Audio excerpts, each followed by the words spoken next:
Hello friends, নতুন সরকার আসতেই সরকার পরিবর্তনের ফলে বাংলা আবাস যোজনা নিয়ে একটি গুরুত্বপূর্ণ আপডেট উঠে এসেছে। দ্বিতীয় কিস্তির টাকা নিয়ে সংশয় রয়েছে। তো প্রধানমন্ত্রী আবাস যোজনা যে ঘরের টাকা, সেই টাকা এবার কবে থেকে আপনারা পাবেন? দ্বিতীয় কিস্তির টাকা রাজ্য সরকারের তরফ থেকে বন্ধ করে দেওয়া হলো কিনা, এবং সরকার পরিবর্তনের ফলে সরকার কত টাকা করে আপনাদেরকে প্রধানমন্ত্রী আবাস যোজনা ঘরের টাকা দিবেন, কি জানিয়েছে? আজকের এই ভিডিওতে বাংলার বাড়ি প্রকল্প নিয়ে বিস্তারিত আলোচনা করব যে কি জানানো হয়েছে। তো চলুন দেখে নেওয়া যাক। দ্বিতীয় কিস্তির অর্থ নিয়ে সংশয়ে 18,65,000 উপভোক্তা। বাংলার বাড়ি প্রকল্পের ভবিষ্যৎ কি রয়েছে? কেন্দ্র টাকা না দেওয়ায় বাংলার বাড়ি প্রকল্প চালু করেছিল পূর্বতন রাজ্য সরকার। রাজ্যে পালাবদলের সঙ্গে প্রশ্ন উঠতে শুরু করেছে বাংলার বাড়ি প্রকল্প নিয়েই। এই অবস্থায় দ্বিতীয় কিস্তির টাকা পাওয়া নিয়ে সংশয়ের মধ্যে দিন কাটাচ্ছেন প্রায় 18,65,000 উপভোক্তা। এছাড়াও কেন্দ্র টাকা না দেওয়ায় বাংলার বাড়ি প্রকল্প নিয়ে সংশয়ে 18,65,000 মানুষ।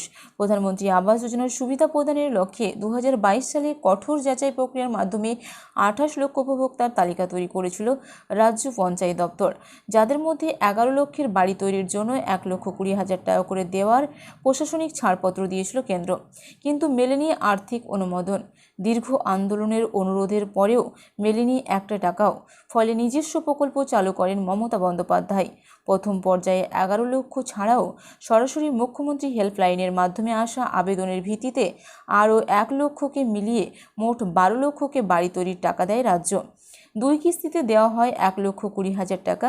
দ্বিতীয় পর্যায়ে আরও 20 লক্ষকে এই প্রকল্পের প্রথম কিস্তি 60,000 টাকা করে দেয় রাজ্য। জানুয়ারি মাসে সিঙ্গুরের সভা থেকে এই সুবিধা প্রদান করা হয়, কিন্তু শেষমেশ 18,65,000কে প্রথম কিস্তির টাকা দেওয়া সম্ভব হয়েছে। এনাদের সকলের দ্বিতীয় কিস্তির টাকা দেওয়ার কথা ছিল সেপ্টেম্বর মাসে, কিন্তু তার আগেই রাজ্যে পালাবদলের ফলে দ্বিতীয় কিস্তির টাকা পাওয়া নিয়ে সংশয় রয়েছে 18,65,000 উপভোক্তাদের মধ্যে। সেক্ষেত্রে নতুন সরকার তৈরি হলে নীতিগত কোনো সিদ্ধান্ত নেওয়া হয় সেদিকেই তাকিয়ে রয়েছে রাজ্য প্রশাসন, কারণ দ্বিতীয় কিস্তি মেটানোর লক্ষ্যে অনেকগুলি বিকল্প পথ খোলা রয়েছে। প্রথমত, নতুন সরকার এসে এই সমস্ত উপভোক্তাদের দ্বিতীয় কিস্তির টাকা পূর্ব নির্ধারিত সময় অনুযায়ী মিটিয়ে দিল। আবার তারা প্রধানমন্ত্রী আবাস যোজনার সঙ্গে সংযুক্তি ঘটিয়ে তাদের দ্বিতীয় কিস্তির টাকা দিল। সেক্ষেত্রে রাজ্যের বাংলার বাড়ি পোর্টালের সঙ্গে কেন্দ্রীয় আবাস সফট পোর্টালের সংযুক্তিকরণ খুব একটা কঠিন নয় বলেই সূত্রের খবর। তবে সেক্ষেত্রে শুধুমাত্র দ্বিতীয় কিস্তির জন্য কেন্দ্র অনুমোদন দেবে কিনা তা নিয়েও প্রশ্ন রয়েছে। এই সমস্ত বিকল্পই নতুন মন্ত্রীর সামনে তুলে ধরা হবে এবং নতুন সরকারি সিদ্ধান্ত অনুযায়ী পদক্ষেপ করা হবে বলে প্রশাসনিক মহলের মন্তব্য। প্রধানমন্ত্রী আবাস যোজনা অর্থাৎ রাজ্য সরকারের বাংলার বাড়ি প্রকল্পে 12 লক্ষ টাকা মিটিয়ে দেওয়া হলো, 1,20,000 টাকা করে দেওয়া হলো। এখনও পর্যন্ত 18,65,000 মানুষ প্রথম কিস্তির টাকা পেলেও দ্বিতীয় কিস্তির টাকা না পাওয়ায় সংশয়ে রয়েছে।